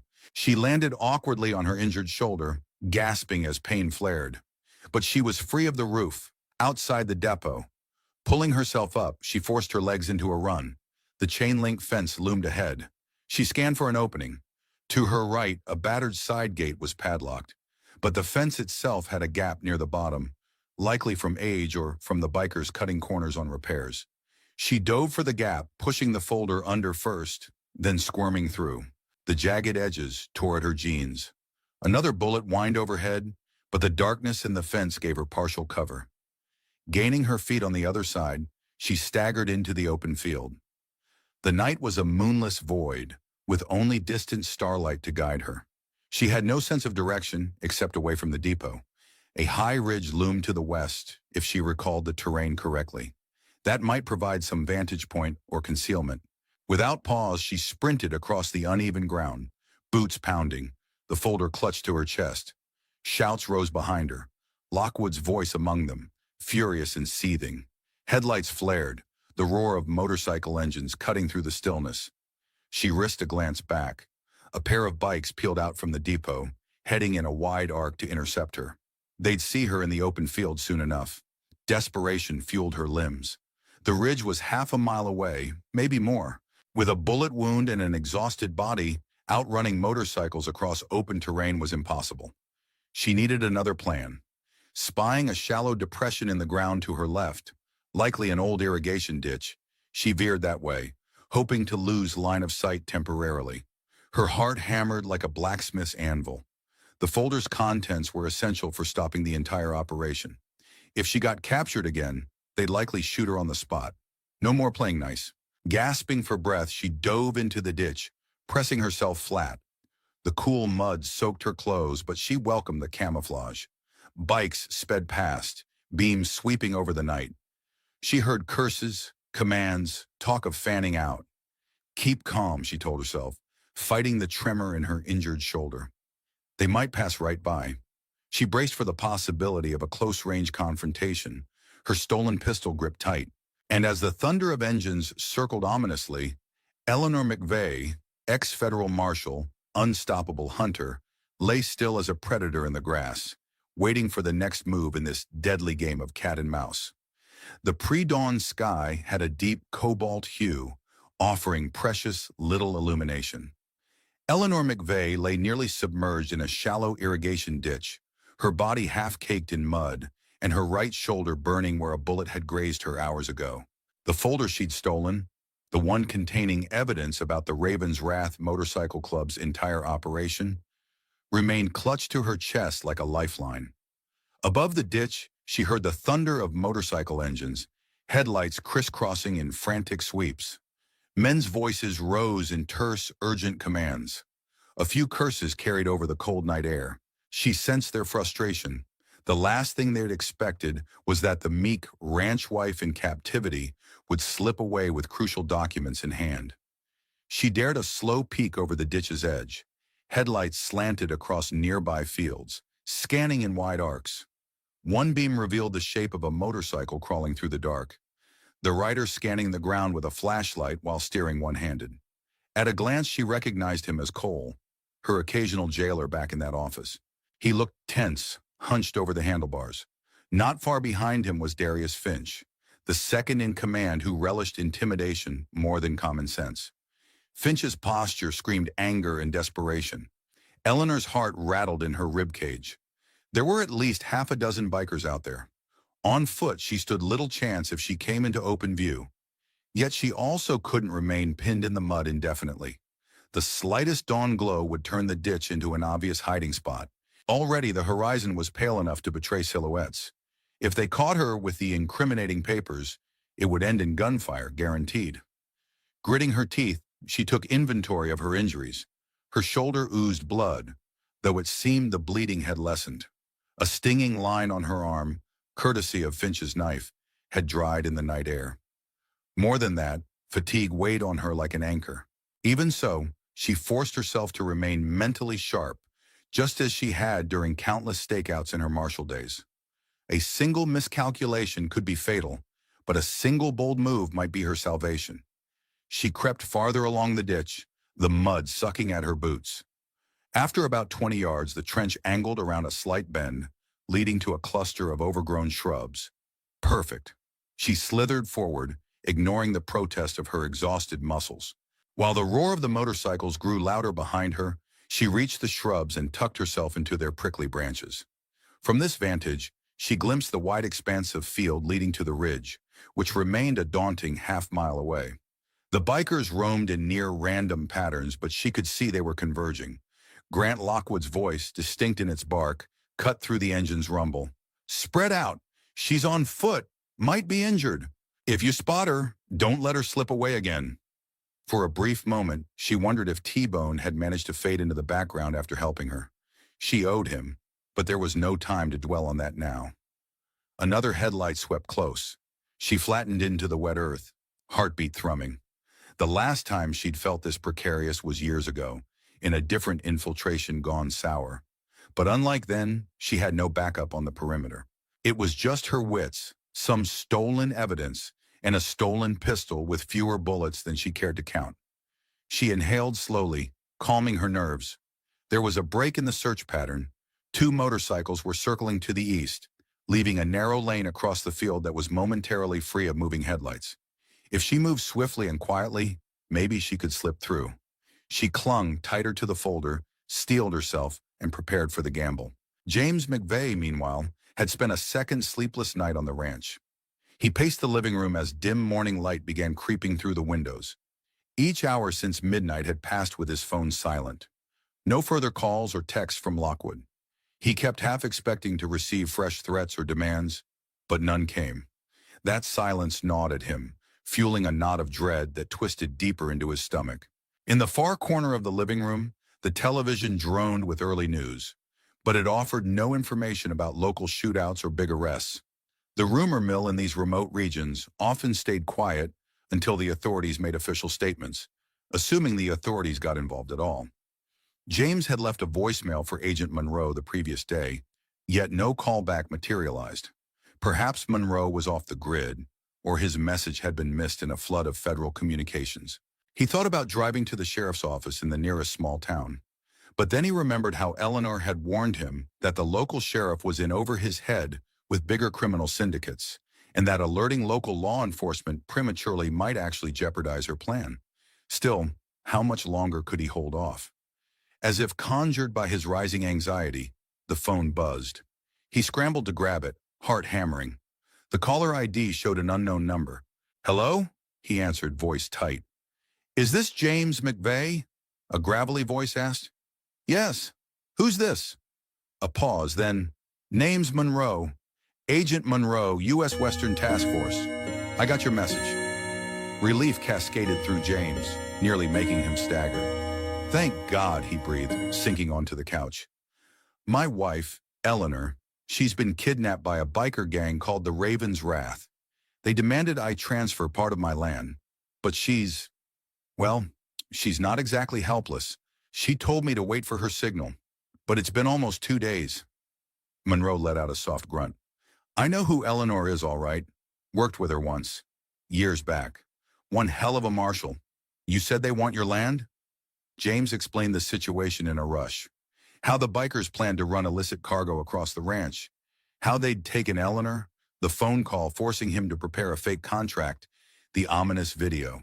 Agent Monroe listened calmly, then said, "I've been hearing chatter about a group using farmland corridors for smuggling. My resources are stretched, but let me see if I can pull something together. I'll need evidence, though, something that ties them to bigger crimes. A direct assault on the MC might go sideways without airtight intel." "I'm sure Eleanor's working on that," James replied, voice trembling with cautious hope. "She's always been thorough. But if she's free, I don't know where she is. She hasn't contacted me." Monroe paused again, the line crackling. "Sit tight for a moment, McVay. I'll see if I can get a fix on any activity or if any major tips popped up overnight. Do you have immediate reason to believe they're about to kill her?" James squeezed his eyes shut. "They said tomorrow night would be the big exchange, but they also said if I tried anything, they'd hurt her." "All right, don't do anything rash. I'll call you back in a couple hours. Maybe less." The call ended, leaving James half relieved, half terrified. On one hand, a federal agent was now aware and might mobilize. On the other, time was short, and every passing minute could be the difference between Eleanor's survival or her death. He gripped his phone, wondering what part of his peaceful life had been an illusion, and if that illusion could ever be restored. Morning had fully broken by the time Eleanor gained the ridge overlooking the depot. Her exhausted dash across the open fields had been a nerve-jangling ballet, narrowly avoiding the biker's searchlights. Twice she nearly stumbled into their path. Once she had to flatten herself in tall grass as a rider nearly rumbled past within spitting distance. But eventually, after what felt like an eternity, she found herself crawling up the stony incline. By then, the eastern horizon blazed with hues of gold and orange. Daybreak had arrived, an unwelcome ally, as it meant less darkness to hide her, but also perhaps a chance to see her surroundings more clearly. She settled behind a boulder, gulping in breath after ragged breath. Her battered body ached from head to toe, her shoulder throbbing with each pulse. Gingerly, she peeled back the shredded fabric. The bullet graze was a couple of inches long, still oozing. She had endured worse in her career, but it wasn't minor. Without proper treatment, she risked infection or blood loss. For now, she tore off a strip of her shirt and pressed it to the wound, hoping to staunch any fresh bleeding. She clutched the manila folder as if it were her lifeline. Its contents were slightly crumpled from her escape, but still intact. Inside lay shipping manifests, phone numbers, route maps. Enough, if interpreted correctly, to prove that the Raven's Wrath MC was funneling contraband. Possibly guns or something more dangerous. She guessed the real puppet masters sat in offices far removed from the dusty farmland of Wyoming. If she could just get these documents to the right hands, the entire outfit could be exposed.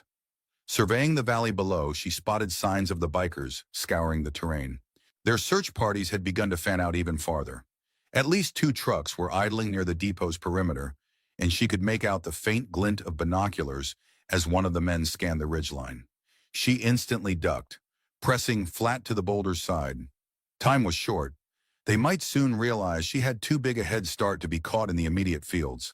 Then they'd shift strategy, possibly heading to the ranch to intercept James or forcing a confrontation at the scheduled exchange they'd threatened.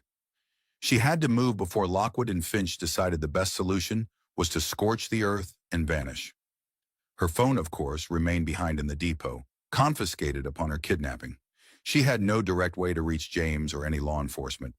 But she recalled a small diner a few miles east, off a rural highway. She'd passed it countless times. If she could drag herself that far, she might use a payphone or find some good Samaritan to help her contact the authorities, preferably at a higher level than the local sheriff. Still, it was a long hike in her condition. And if the Raven's Wrath patrolled the roads, it would be perilous. But staying put meant certain capture or collapse. Gritting her teeth, she rose unsteadily, checking the position of the bikers one last time. When she was sure no one had eyes on her, she began the slow, painful journey along the ridgeline toward the east. The folder under her arm felt heavier by the minute, yet she refused to set it down. A memory flickered through her mind. Her earliest days in martial training, learning to compartmentalize pain and focus on mission objectives. She summoned that discipline now, letting each footstep become a methodical act of will. She prayed that James was safe, that he would trust her instincts, because in a few hours everything would come to a head, one way or another. Grant Lockwood was livid. He stood at the depot's main entrance, barking orders at the men who'd returned from the fruitless night search. Finch hovered near him, occasionally glancing at Lockwood's expression as if to gauge whether to speak up. The result was a swirl of tension that clung to the entire Raven's Wrath crew. "Gone!" Lockwood hissed, glaring at each man in turn. "She outsmarted all of you. She's probably halfway to the nearest town, and she took documents from my office. Documents that incriminate not just us, but our backers. Do you realize the heat this could bring if she gets to law enforcement?" One of the younger bikers, a lanky guy with fresh road dust on his boots, stammered a defense. "We tried, boss. She vanished in the dark. Could have run up into the hills or maybe circled around." Lockwood shot him a murderous look. "Excuses, that's all I hear. We are on a ticking clock, people. The cargo is en route. The big players are expecting us to deliver. If we can't keep the route secure or contain one escaped hostage, we're done." Finch cleared his throat, stepping forward. "We still have the rancher under our thumb, right? He's preparing the land contract. Even if she shows up somewhere, we can threaten her husband to keep her quiet. Unless she manages to reach the feds, that is." Lockwood's grimace deepened. "She was a ranch wife. At least that's what we assumed. But she moves and fights like someone with real training. You saw the men she took out on the roof. This is no ordinary civilian." At that, several men exchanged uneasy glances. Finch's eyes narrowed. Could she be ex-cops, ex-military, something along those lines? Lockwood rubbed the scar on his jaw, frustrated. "Possibly. Doesn't matter now. We adapt. We have a meeting set for tonight with her husband. We'll push forward. If we can't find her by midday, we hold James McVay responsible, threaten him directly. He'll either produce her, if they're in contact, or he'll sign over that land, and we move out." Cole, the man who'd guarded Eleanor in the office, stepped up. "And if that doesn't work?" Lockwood's gaze turned icy. "Then we torch the ranch and kill whoever gets in our way. No more playing around. Our backers won't accept failure. I'd rather go out in a blaze than end up in a federal cage." Finch nodded, though a flicker of doubt crossed his face. "What about the documents she took?"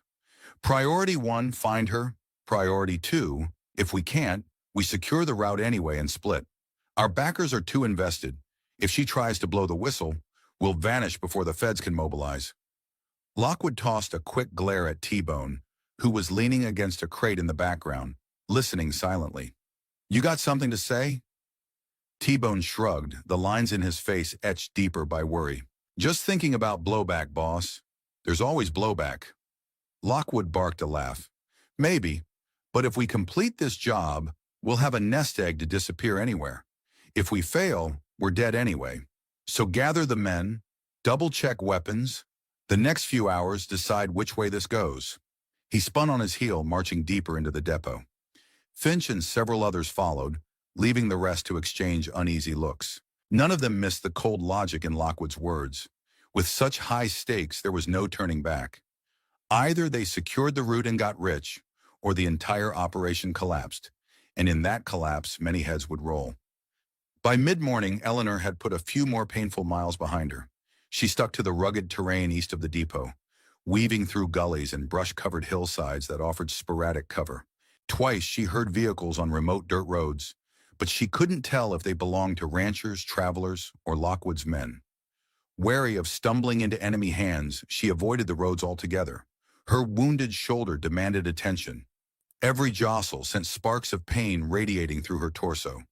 Occasionally, she found small pockets of shade under boulders where she'd pause, catch her breath, and press the makeshift bandage tighter. She wished for water and proper medical care, but neither was immediately available. Her best hope was reaching that small roadside diner, perhaps a mile or two farther on. The land sloped downward into a sparse cluster of juniper trees. Through the branches, she glimpsed the faint outline of a highway, shimmering with midday heat. The diner, if she remembered correctly, was near the crossing of that highway and a lesser county route. She pressed on, determined. At last, she found herself skirting the edge of the highway, where a battered sign announced, "Blackstone Diner, 2 miles." Relief mingled with apprehension. That short distance might feel like a marathon in her condition. More concerning was the possibility that the Raven's Wrath crew might station lookouts on the roads. Still, she had come too far to turn back.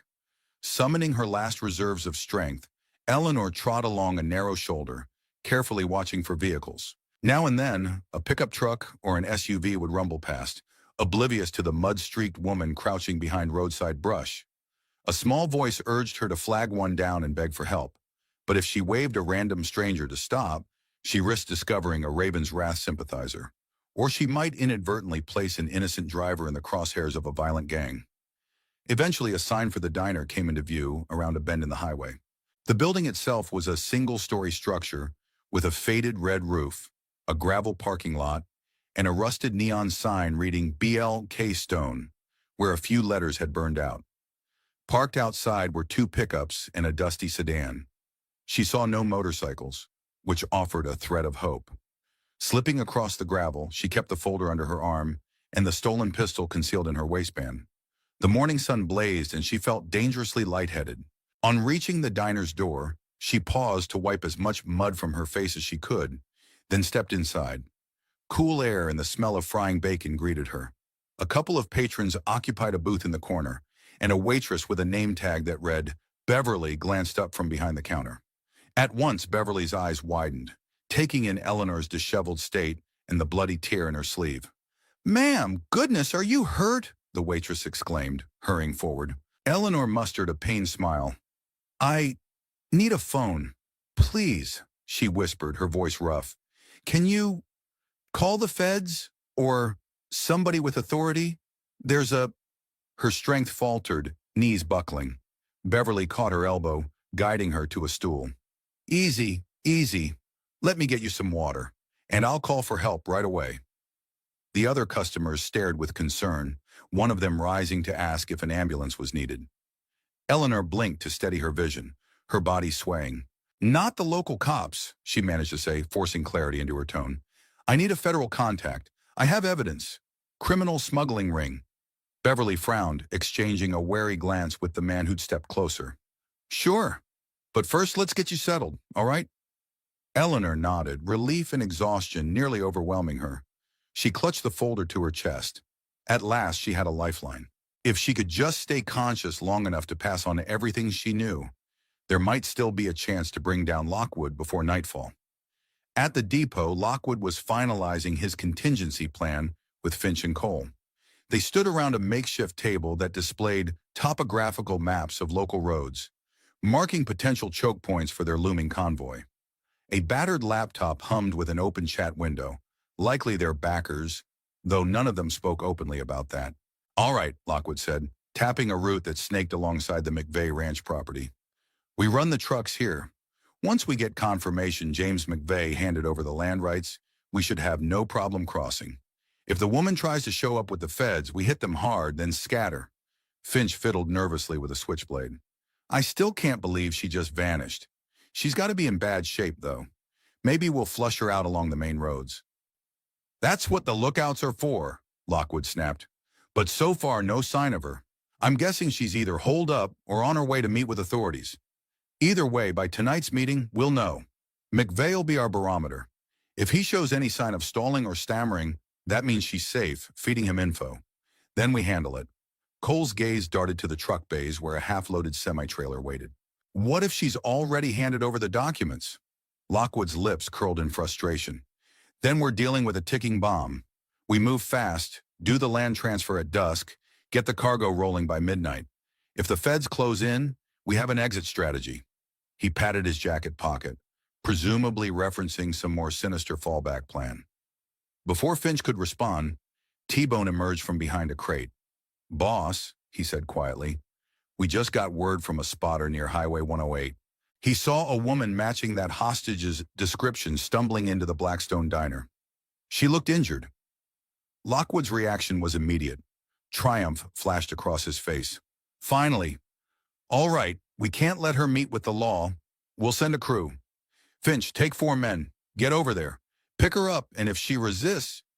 He didn't finish the sentence, but the threat hung in the stale air. Finch snapped a salute-like gesture, rounding up the men. Lockwood glanced at Cole. I'll stay here and prep for the meeting with James. You coordinate with Finch by radio.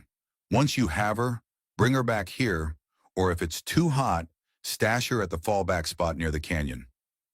With that, Finch and his hand-picked crew bolted to the garage, fired up their motorcycles, and tore out of the depot in a cloud of dust. Lockwood looked to T-Bone, who shrugged as if to say, You wanted her found. Lockwood scowled. If they don't grab her before she calls in the feds, this operation is shot. Mark my words, we'll end up on every watch list from here to the coast. If that happens, he paused, voice low, we do what we must, even if it means cutting ties with every small-timer in this organization. He turned back to the makeshift table, eyes flicking over the route maps one more time. A new tension crackled in the air, a sense that the MC was running out of room to maneuver. Lockwood knew that if Finch succeeded in capturing her a second time, it would likely be the end of her. No more ransom, no more leverage, just a bullet to silence her for good. Inside the Blackstone diner, Eleanor sat with a half-empty glass of water before her. She'd managed to choke down a bite of toast courtesy of Beverly the waitress, but her stomach churned with adrenaline and worry. The small group of patrons hovered close, unsure if they should depart or intervene further. Occasionally, they shot worried glances through the front windows, as though expecting trouble. One of them, a retired trucker named Gus, offered his cell phone and a direct call to the local sheriff. Eleanor waved him off with a quiet, not local. She pressed him for any possible federal contact. He shook his head regretfully. Meanwhile, Beverly rummaged behind the counter, eventually producing a battered telephone directory and flipping to the government pages. We can try the state troopers, Beverly offered, biting her lip. They might route us to someone with a bigger badge. Nodding, Eleanor clutched the phone. She had just enough presence of mind to be cautious in how she phrased things. She dialed a state trooper hotline listed in the directory. A polite operator answered. Ma'am, I have urgent evidence regarding a cross-border smuggling operation, Eleanor said, voice taut. I need immediate contact with a federal task force. Any federal task force that handles organized crime. People's lives are at risk, including mine. There was a lengthy pause as the operator asked for details. Eleanor provided as much as she dared in the open. Her name, the approximate location, and the gist of the threat. A group called the Raven's Wrath MC. They have strong-armed ranchers, me included. They're about to smuggle dangerous contraband. I'm an ex-federal marshal. Please connect me to someone who can intervene now, not tomorrow. The operator promised to expedite the call to the nearest field office. Eleanor parted her lips to push further, but the line went dead, replaced by a recorded beep. She stared at the phone in frustration. They said hold, or did I lose them? Beverly huffed. Our landline's finicky sometimes. You said ex-federal marshal? My God, no wonder you got that bullet wound. Before Eleanor could respond, The diner's windows vibrated with the thunderous approach of multiple motorcycles. A chill washed over her. Instinct screamed at her to move. She recognized that roar. Finch and his entourage. "Lock the door," she ordered, forcing herself to stand. Her body protested, but adrenaline surged. Gus ran to the entrance, flipping the lock and drawing the blinds. Beverly hissed, "We can't handle a gunfight here." Eleanor scanned the diner. The only exit besides the front door was a back entrance near the kitchen. Outside, the motorcycles rumbled to a halt. Finch's voice echoed from the parking lot. "Nobody move in that diner. We just want the woman." Her mind raced. She could stand and fight, but risking the lives of these bystanders felt wrong. She had only a half-spent pistol, 6 or 7 rounds left at best.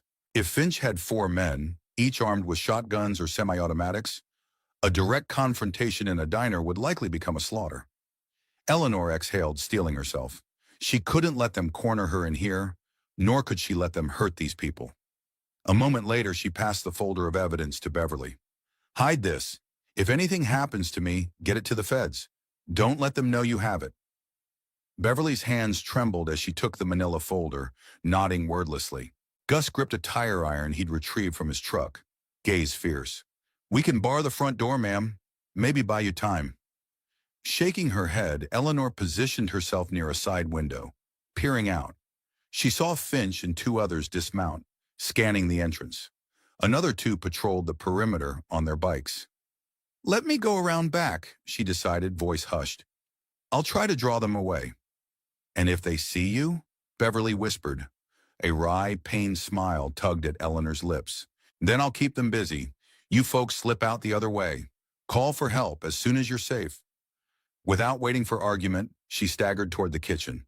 Her heart pounded, blood roaring in her ears. She refused to let innocent people be caught in the crossfire.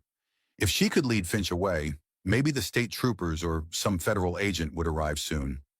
Maybe. In the kitchen, the smell of burnt coffee and day-old bacon grease lingered. A single swinging door led to the back alley where the diner's dumpster and delivery area were located. Eleanor pressed her ear against it, hearing only distant motorcycle revs from the front. She threw a glance over her shoulder at the cook, a skinny, middle-aged man who hovered near the oven, face etched with fear. She raised a finger to her lips, then eased the door open, stolen pistol in her left hand, her right shoulder being too weak to handle the recoil comfortably. The alley was empty, though the hum of engines reverberated around the corner. She slipped outside, letting the door shut softly behind her. Once in the alley, she found a narrow path between the diner and an adjacent mechanic's garage. She tiptoed along, scanning for any biker scouts. Her plan was simple enough. Get eyes on Finch's position, create a diversion, and lead them on a chase away from the diner. She cut through a small gate leading into a weed-choked backyard behind the garage. Here, she crouched behind some old tires, wincing at the pain in her shoulder. Over a chain-link fence, she glimpsed Finch's crew in the parking lot. Finch himself prowled near the diner's front door, a shotgun in hand, while one of his men pounded on the glass, shouting, "Open up or we'll break it down." Eleanor steadied her breathing, adjusting her grip on the pistol. If she took a shot now, she might scare them off, or at least cause chaos. But the risk to bystanders was high. She also knew that once a gunfight broke out, any possibility of covert movement vanished. Suddenly, one of Finch's men decided to circle around the building, presumably to check the alley or back entrance. Eleanor recognized him as a heavy-set biker with a patch that read Prowler. He carried a handgun in a casual grip. She shrank behind the tires, blood pounding in her ears. Prowler's footsteps crunched on the gravel near the side of the diner. He paused, casting a glance over the fence. She held her breath, praying he wouldn't see her. Then, as if bored, he continued to the corner, possibly planning to peek into the alley behind the kitchen. Now or never. If she waited, he might corner her or rejoin Finch, tightening their net. She silently rose, leveling her pistol. A single sharp whistle escaped her lips. The biker spun, eyes widening, but too late. She fired a shot that clipped the ground near his feet, showering gravel. Prowler cursed, stumbling back. "Hey!" he yelled, firing wildly in her direction. Bullets ricocheted off the tires and an old engine block. She ducked, returning a second shot that caught the side mirror of a parked motorcycle. Metal crumpled with a clang. Instantly, Finch and the others sprinted around the diner, drawn by the gunfire. Eleanor's heart hammered. She'd achieved her aim, drawing them away from the front door. She sprinted deeper into the backyard, vaulting over the fence despite her screaming shoulder, and landed hard in the adjoining lot. Gunshots cracked behind her. She zigzagged between rusted car frames and junk heaps that bordered the mechanic's yard. A bullet whizzed past, embedding itself in a pile of scrap metal. Finch's furious voice echoed, "Stop her! Now!" With no time to waste, she sprinted across the cracked pavement. Each step felt like shards of glass in her shoulder, but she refused to slow. If the diner patrons could slip away, the folder containing damning evidence might still reach the feds. And if she kept Finch's group occupied long enough, maybe she could lure them into an open area where she had a sliver of an advantage. Back at the McVay ranch, James sensed the shift in the wind. A mounting urgency pressed in on him, though he couldn't name its origin. He kept watch from the porch, phone in hand, waiting for Agent Monroe to call back. The early afternoon sun baked the dusty yard, making the field shimmer in waves of heat. A pang of emptiness gnawed at him, recalling how he and Eleanor normally spent these hours tending chores or taking a break in the shade, sipping lemonade. The phone finally rang. He snatched it up. "Hello? Monroe here," came the reply, voice brisk. "Listen carefully. We got a partial contact from a woman who identified herself as an ex-marshal. Said she had urgent evidence on a biker smuggling ring." The call dropped, but the location trace pointed to the Blackstone Diner, not too far from you. James felt a jolt of relief. "That has to be Eleanor. Is she safe?" "No confirmation. However, our local trooper dispatch picked up a second call from the diner staff. Apparently, a group of bikers arrived, guns drawn. Some folks fled or hid. It's chaos." His pulse thundered.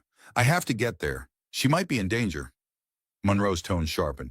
"Don't do anything reckless, McVay. My task force is scattered, but I've got a small team inbound. We can coordinate." "No time," James blurted. "They might kill her if she's cornered. Or they'll take her again." "Damn it," Monroe muttered. "If you rush in alone, you could get yourself or her killed. Let me at least send you the approximate ETA of trooper backup. 5 to 10 minutes. James paced. "That might be too late. Fine. Send it." He ended the call, adrenaline coursing. Rushing inside, he grabbed his old hunting rifle, checking the chamber. The only vehicle available was his battered pickup. Flinging the door open, he jumped in, turned the key. The engine coughed once before roaring to life. A swirl of dust billowed behind him as he tore down the gravel driveway, mind spinning with fear and determination. Halfway to the diner, another call came in. He answered through the truck's speaker.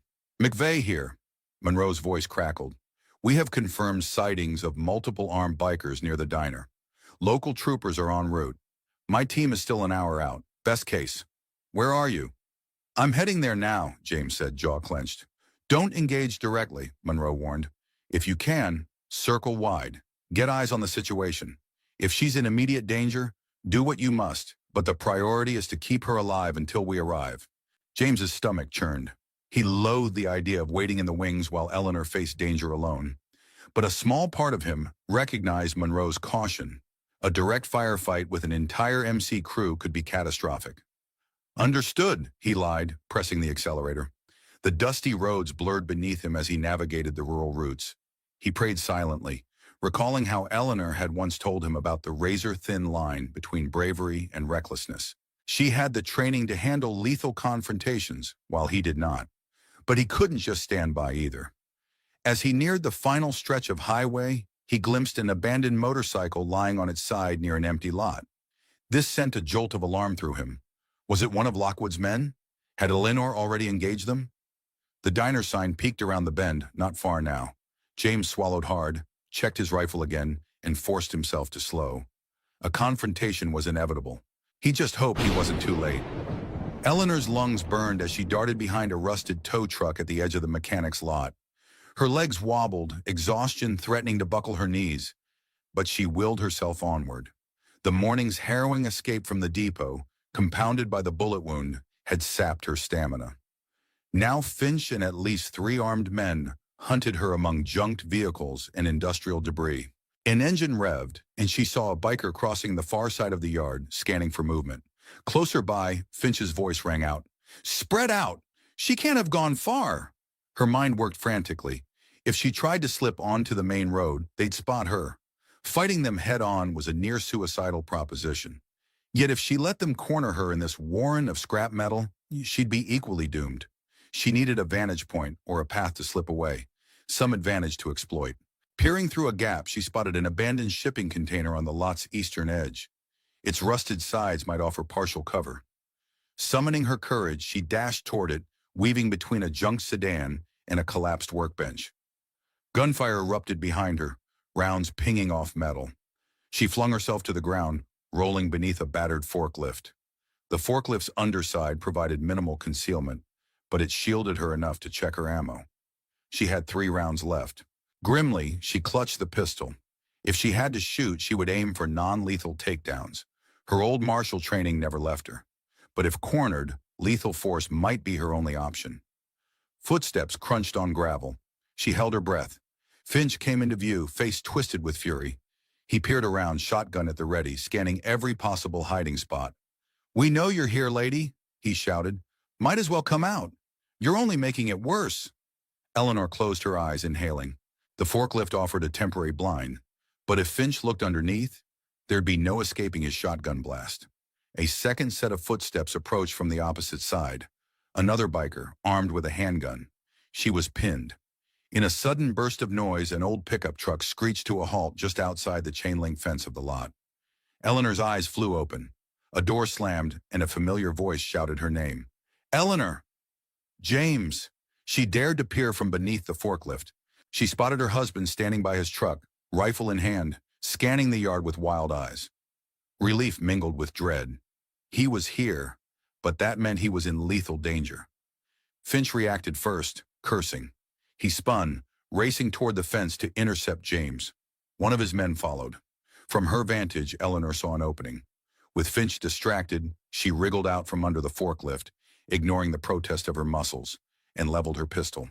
A hail of bullets from a third biker hissed overhead, forcing her to dive behind a rusted car. She took 2 quick shots in return. One bullet struck the man's leg, sending him sprawling with a yelp. The second shot shattered a windshield behind him. Meanwhile, James had found partial cover behind the open door of his pickup. He fired the rifle at Finch's general direction, the slug striking the fence with a metallic twang. Finch dove for cover behind a stack of tires, unleashing a shotgun blast that tore a chunk out of the pickup's side.